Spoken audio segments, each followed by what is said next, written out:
Hello నమస్తే అందరికీ. ఇక్కడ రాగి గంజిలో రాగి పిండిని నానబెట్టుకున్నాను. స్టవ్ అంతా కడిగి పడుకున్న తర్వాత నెక్స్ట్ డే పొద్దున్నే ఆయన ఇంకా డ్యూటీకి టైం అయిందని వెళ్ళిండ్రు. ఇక్కడ మందార పువ్వు చాలా బాగా వచ్చింది.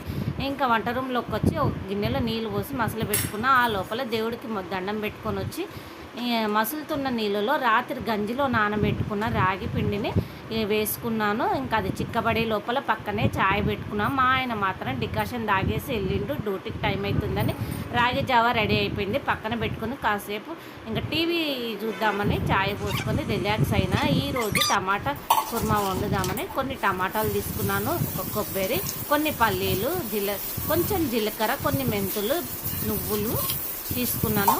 ఆ తర్వాత టమాటాలను శుభ్రంగా కడిగి ఇంక ఈరోజు కుర్మా వండాలి. కుర్మాకు కొంచెం నేను మసాలా కూరలు ఎక్కువగా వండను కదా. ఇంకా రాగి జావ కొంచెం చల్లబడ్డ తర్వాత మా బాబు పోసిచ్చి నేను కూడా తాగాను.